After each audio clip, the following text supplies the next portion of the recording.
ഏവർക്കും സ്നേഹവന്ദനം. വളരെ ചാരിതാർത്ഥ്യത്തോടുകൂടിയാണ് ഈ വീഡിയോ ഇസ്രായേൽ പലസ്തീൻ സംഘർഷത്തെ കുറിച്ചുള്ളത് ഞാൻ അവസാനിപ്പിക്കുന്നത്. അതിന്റെ കാരണം നമ്മൾ ദീർഘനാളുകൾ പ്രാർത്ഥിച്ചുകൊണ്ടിരുന്നതാണ് ഇസ്രായേലിലും പലസ്തീനിലും സമാധാന സംജാതമാകണമെന്ന്. നിരപരാധികളായിട്ടുള്ള 10,000-കണക്കിന് ആളുകൾ കൊല്ലപ്പെടേണ്ടി വന്നു ഈ ഒരു തീരുമാനത്തിലേക്ക്, ഇപ്പോൾ സമാധാനത്തിന്റെ പാതയിലേക്ക് എത്തിച്ചേരാനായിട്ട്.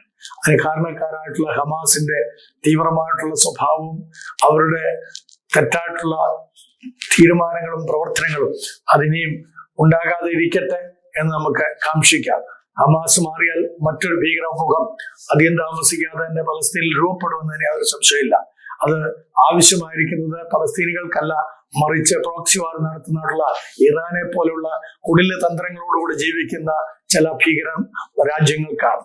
അവര് സമാധാനത്തിന്റെ വാക്താക്കളായിട്ട് പ്രത്യക്ഷപ്പെടുകയും അതോടൊപ്പം തന്നെ അവിടെ അതിന് വിരുദ്ധമായിട്ട് അവർ പ്രവർത്തിക്കുകയും ചെയ്യുന്നു എന്നുള്ളതാണ് സത്യം.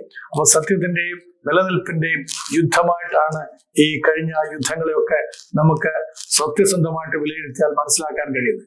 ലോക ചരിത്രത്തിൽ ഒരിടത്തും കാണാത്ത വിധം അനന്തമായ വെറുപ്പിനെയും പ്രതിരോധത്തിനെയും നേരിട്ട് നിലകൊണ്ട ഒരു ജനതയാണ് ഇസ്രായേൽ എന്നുള്ളത് മറന്നു പോകരുത്. അവരുടെ ചരിത്രം യുദ്ധങ്ങളുടെ കഥ മാത്രമല്ല, അത് ദൈവത്തിന്റെ വാഗ്ദാനങ്ങൾ നിറവേറ്റുന്ന കഥ കൂടിയാണ്. പ്രവാചകന്മാർ പറഞ്ഞ ഭൂമിയാണത്. പാലും തേനും ഒഴുകുന്ന ദേശം, വീണ്ടും ജീവൻ പുനർജീവിച്ച ദേശമായി 1948 അവര് ഉയർന്നു വന്നു. ഇന്നും ഈ ചെറു രാജ്യം അതിന്റെ നിലനിൽപ്പിനായിട്ട് പോരാടുകയാണ്. ഭീകരതയും വ്യാജ പ്രചാരണങ്ങളും നിറഞ്ഞ ഒരു ലോകത്തിനിടയിലാണ് അവർ ഒറ്റപ്പെട്ട അവസ്ഥയിൽ പോലും ജയാളികളായിട്ട് തലയുയർത്തി നിൽക്കുന്നത്. അതിന്റെ പരിസമാപ്തിയാണ് ഈ സമാധാന സന്ധി എന്നുള്ളത് നമ്മൾ മറന്നു പോരുത്. ഒന്നാമതായിട്ട് നമ്മൾ ഇവരുടെ പുരാതന വേരുകളെ കുറിച്ച് ചിന്തിക്കുന്നതായിരിക്കും. ഒന്നാമതായിട്ട് ദൈവത്തിന്റെ വാഗ്ദത്ത ദേശമാണ് ആ ഇസ്രായേലിന്റെ കഥ നമ്മളോട് പറയുന്നത്. അബ്രഹാമിൽ നിന്നാണ് ആ കഥ ആരംഭിക്കുന്നത്. ദൈവം അബ്രഹാമിനോട് പറഞ്ഞു, നിന്നെയും നിന്റെ സന്തതിയെയും ഞാൻ ഈ ദേശത്ത് അനുഗ്രഹിക്കും, ഈ ദേശം ഞാൻ അവർക്ക് വാഗ്ദത്തമായി കൊടുക്കുന്നുവെന്ന് ഉൽപ്പത്തി പുസ്തകം 12-ാം അധ്യായത്തിന്റെ 7-ാം വാക്യത്തിൽ ദൈവം വാഗ്ദത്തമായി കൊടുത്തു. ഈ വാഗ്ദത്തം ആയിരക്കണക്കിന് വർഷങ്ങൾക്ക് ശേഷം 1948 മെയ് മാസം 14 യാഥാർത്ഥ്യമാകുവാനിടയായി. അതിനു മുമ്പ് അവിടെ പല ആളുകളും ഭരിച്ചിട്ടുണ്ട്. റോമൻ ഭരണമായിരുന്നാലും അതേപോലെ തന്നെ ബാബിലോണിയ അടിമത്തത്തിലേക്ക് അവർ പോകേണ്ടി വന്നപ്പോഴും ഇസ്രായേൽ ജനത അവരുടെ ദൈവത്തെയും ദേശത്തെയും മറന്നിരുന്നില്ല എന്നുള്ളതാണ് അവരുടെ ചരിത്രം നമ്മളെ പഠിപ്പിക്കുന്നത്. വിശുദ്ധ ബൈബിളിലെ മുഴുഭാഗവും നമ്മളെ ബോധവൽക്കരിക്കുന്നതും അത് തന്നെയാണ്. ഇതാണ് അവരുടെ ആത്മീയ ശക്തിയും. ഭൂമിയിലെ ഭരണങ്ങൾ മാറിയെങ്കിലും ദൈവത്തിന്റെ നിയമം അവരെ മാറ്റിയില്ല എന്നുള്ളതാണ് നമുക്ക് ഏറ്റവും സന്തോഷമായിട്ട് ചിന്തിക്കാൻ കഴിയുന്നത്. രണ്ടാമതായിട്ട് ബ്രിട്ടീഷ് ഭരണവും ജൂതരുടെ തിരിച്ചുവരവും 1897 മുതൽ 1947 വരെയുള്ള ആ ചരിത്രത്തിൽ നമുക്ക് കാണാൻ കഴിയും. 1897 തിയോഡർ ഹെർസിലിന്റെ നേതൃത്വത്തിലുള്ള സയോണിസ്റ്റ് കോൺഗ്രസ് ലോകത്തെ ആദ്യമായിട്ട് തങ്ങൾക്കൊരു രാജ്യം വേണമെന്നും തങ്ങൾ ആ രാജ്യം പടുത്തുയർത്തുമെന്നും അവരുടെ പരമ്പരാഗതമായിട്ടുള്ള ദേശത്തിലേക്ക്, വാഗ്ദത്ത ദേശത്തിലേക്ക് മടങ്ങുകയാണെന്നും വളരെ കൃത്യമായിട്ട് അറിയിച്ചു. ആ ആഗ്രഹം യാഥാർത്ഥ്യമായത് 1917 ബാൽഫോർ പ്രഖ്യാപനത്തിൽ കൂടിയായിരുന്നു. ബ്രിട്ടൻ ആദ്യമായിട്ട് ജൂതർക്കൊരു ദേശീയ വാസസ്ഥലം അംഗീകരിച്ചു കൊടുത്തു. അതിനുശേഷം യൂറോപ്യൻ പീഡനങ്ങളിൽ നിന്ന് രക്ഷപ്പെടുവാൻ ആയിരങ്ങൾ പലസ്തീനിലേക്ക് കുടിയേറി. അവർ മരുഭൂമിയെ കൃഷിഭൂമിയാക്കി, വിദ്യാഭ്യാസ സ്ഥാപനങ്ങൾ സ്ഥാപിച്ചു, ജീവിതം പുനർനിർമ്മിച്ചു. എന്നാൽ ചില അറബ് നേതാക്കൾ അതൊരു ഭീഷണിയായിട്ട് കണ്ടു. അതിനാൽ അവർ ഇസ്രായേലിനെ ആക്രമിക്കുവാൻ ഒത്തുകൂടി. മൂന്നാമതായിട്ട് 1948 മുതൽ ഇസ്രായേലിന്റെ ജന്മം കൊണ്ടതായിട്ടുള്ള സമയം മുതലുള്ള അവരുടെ ജീവിതത്തിലെ യുദ്ധങ്ങളാണ്. 1947 ഐക്യരാഷ്ട്രസഭ പലസ്തീനെ രണ്ടായിട്ട് വിഭജിച്ചു. യൂതരാജ്യവും മറ്റൊന്ന് അറബ് രാജ്യവും. യൂതന്മാർ അതിനെ അംഗീകരിച്ചെങ്കിൽ അറബ് നേതാക്കൾ അതിനെ നിരസിച്ചു. തൽഫലമായിട്ട് 1948 മെയ് 14 ഇസ്രായേൽ സ്വാതന്ത്ര്യം പ്രഖ്യാപിച്ചപ്പോൾ തന്നെ 6 അറബ് രാജ്യങ്ങൾ ഇസ്രായേലിനെ ആക്രമിക്കാൻ ഒരുമിച്ച് കൂടി. ഒറ്റ ദിവസം പോലും പഴക്കമില്ലാത്ത ആ രാജ്യം 5 മടങ്ങ് വലിപ്പമുള്ള ശത്രുക്കളെ നേരിടേണ്ടി വന്നു. എന്നാൽ ദൈവം അവരോടൊപ്പം നിന്ന് അവർക്ക് ജയം നൽകി. ഈ യുദ്ധത്തിൽ ഏകദേശം 7 ലക്ഷം പലസ്തീനികൾ അവിടെ നിന്ന് കുടിയിറങ്ങി പോകേണ്ടി വന്നു. അതിന്റെ ഉത്തരവാദിത്വം പല രാജ്യങ്ങളും ഇന്നുവരെ ഇസ്രായേലിന്റെ മേൽ കെട്ടിവെച്ചിട്ടുണ്ടെങ്കിലും യഥാർത്ഥത്തിൽ അറബ് രാഷ്ട്രങ്ങൾ അത് അംഗീകരിക്കുന്നില്ല എന്നുള്ളതാണ് വളരെ ന്യായമായ കാര്യം. നാലാമതായിട്ട് യുദ്ധങ്ങളും നിലനിൽപ്പിനായുള്ള പോരാട്ടവും. 1956 സൂയിസ് വാറിനെ കുറിച്ച് നമുക്കറിയാം. ഇസ്രായേൽ ഈജിപ്തിനെതിരെ സൈനിക പ്രവർത്തനം നടത്തുവാൻ ഇടയായി. 1967 6 ദിവസത്തെ ഇസ്രായേൽ വാർ, ഇസ്രായേലിനോടുള്ള യുദ്ധം, Jerusalem, West Bank, Gaza, Golan കുന്നുകളൊക്കെ തന്നെ അവർക്ക് അതിൽ കൂടെ പിടിച്ചെടുക്കാൻ കഴിയും. ഇതിൽ ലോകം മുഴുവൻ തന്നെ അത്ഭുതം കൂറുവാൻ ഇടയായി. കാരണം ദൈവത്തിന്റെ കരങ്ങൾ പ്രവർത്തിച്ചതുപോലെയാണ് ആ ഇസ്രായേല് ജയാളികളായി തീർന്നത്.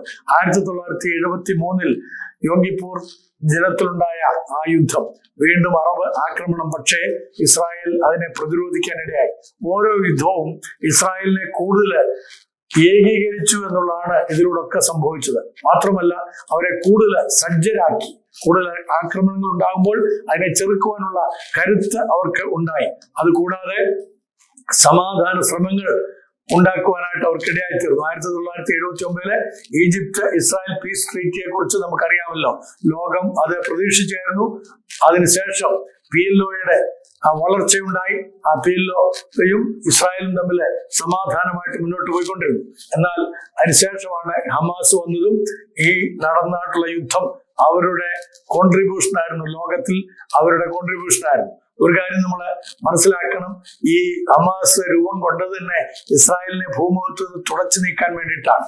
അങ്ങനെ തുടച്ചു നീക്കപ്പെടണം എന്ന് ആഗ്രഹിച്ച് ആരംഭിച്ചിട്ടുള്ള ഹമാസ് തന്നെ ലോകത്തിൽ നിന്ന് തുടച്ചു നീക്കപ്പെടുന്നു എന്നുള്ളതാണ് ഇന്നത്തെ ചരിത്രം. ഒരു കാര്യം നമ്മൾ ഓർത്തുകൊള്ളണം, ചെറിയ രാഷ്ട്രമാണ് ഇസ്രായേലെങ്കിലും അവരുടെ പൂർവ്വപിതാവായിരിക്കുന്ന അബ്രഹാം ദൈവത്തിന്റെ സ്നേഹിതനാണ്. കൂടാതെ ഇസ്രായേല് രക്ഷിക്കപ്പെടാത്തിടത്തോളം കാലം, യേശു ക്രിസ്തുവിനെ അംഗീകരിക്കാത്തിടത്തോളം കാലം അവർക്കും സ്വർഗരാജ്യത്തിന്റെ അവകാശം ഉണ്ടാകുകയില്ലെന്നുള്ളതും ഇതൊക്കെ ഞാൻ പറയുമ്പോൾ നിങ്ങളുടെ മനസ്സിലുണ്ടാകണം. പലപ്പോഴും ആളുകൾ വിചാരിക്കുന്നത് ക്രൈസ്തവന്റെ ഉത്തരവാദിത്വമാണ് ഇസ്രായേലിനെ ഇങ്ങനെ താങ്ങി നിർത്തുക. ഒന്നുമല്ല, നീതിയുടെയും ന്യായത്തിന്റെയും കൂടെ നിൽക്കുക എന്നുള്ളത് മാത്രമാണ് ക്രൈസ്തവന്റെ ഉത്തരവാദിത്വം. അല്ലാതെ അനീതിക്ക് കൂട്ടു നിൽക്കുക എന്നുള്ളതല്ല. ഇസ്രായേൽ അനീതി കാണിച്ചാൽ അനീതിയാണെന്ന് ചങ്കൂറ്റത്തോടെ പറയാൻ ആർജവമുള്ളവരാണ് ക്രൈസ്തവൻ. അതുകൊണ്ടാണ് യഹൂദന്മാരുടെ തിന്മകളെയും നമ്മൾ അതേപോലെ തന്നെ എടുത്തു പറയുന്നത്. ഇനി നമ്മൾ ഒരു കാര്യം കൂടെ ഓർക്കണം, ഗാസയും ഹമാസും ഭീകരതയുടെ മുഖം. 2005 ഇസ്രായേൽ ഗാസയിൽ നിന്ന് പൂർണ്ണമായിട്ട് പിന്മാറിയെങ്കിലും ആ ഗാസയിലും പലസ്തീനിലും ഈ ഹമാസ് ചെയ്ത കൊടും ക്രൂരത അത് ഇന്നും അതിന്റെ വിത്തുകൾ പാകിയിട്ടിരിക്കുകയാണ്. നാളുകളിൽ അവർ മറ്റൊരു രൂപത്തിലായിരിക്കും ലോകത്തിന് തന്നെ ഭീഷണിയായി തീരുക. എന്നിട്ട് ഇവിടുത്തെ ഇരവാദികൾ പറയുന്നത് എന്തായിരിക്കും?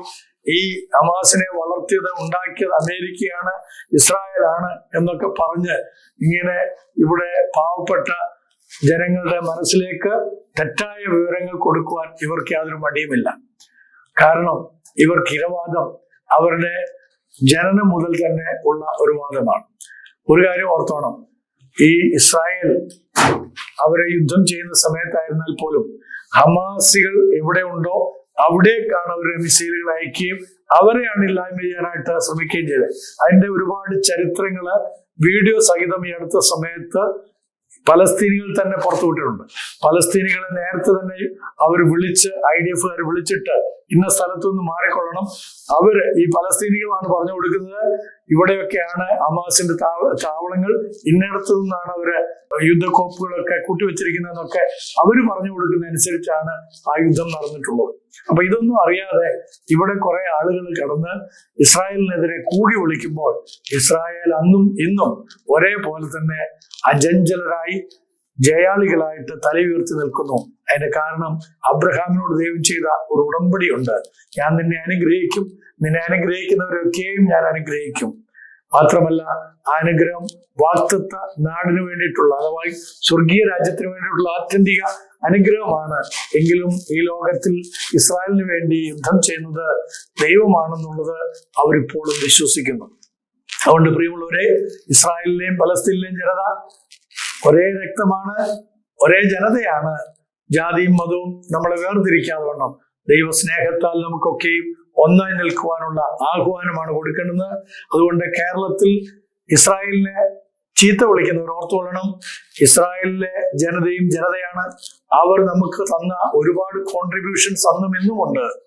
അതിന്റെ അടിസ്ഥാനത്തിലാണ് നിങ്ങളുടെ പരസ്യങ്ങളൊക്കെ ഇന്ന് ലോകത്തിൽ നിങ്ങൾ ചെയ്തുകൊണ്ടിരിക്കുന്ന. യൂട്യൂബ് ആയിരുന്നാലും ഫേസ്ബുക്ക് ആയിരുന്നാലും അങ്ങനെ എന്തൊക്കെ ആയിരുന്നാലും ഇത്ര ആധുനികമായിട്ടുള്ള കണ്ടുപിടുത്തങ്ങളുടെ ഉപജ്ഞാതാക്കൾ ആരെന്ന് ചോദിച്ചു കഴിഞ്ഞാൽ അതിന്റെ പിന്നിൽ ഒരു യഹൂദൻ ഉണ്ട് എന്നുള്ളത് നിങ്ങൾ പറയാതിരിക്കാൻ കഴിയില്ല. അതുകൊണ്ട് യഹൂദന്മാരോട് വൈരാഗ്യം വെച്ചുകൊണ്ടിരിക്കുകയല്ല വേണ്ടത്, മറിച്ച് അവരെയും നമുക്ക് സ്നേഹിക്കാം, പലസ്തീനികളെയും നമുക്ക് സ്നേഹിക്കാം.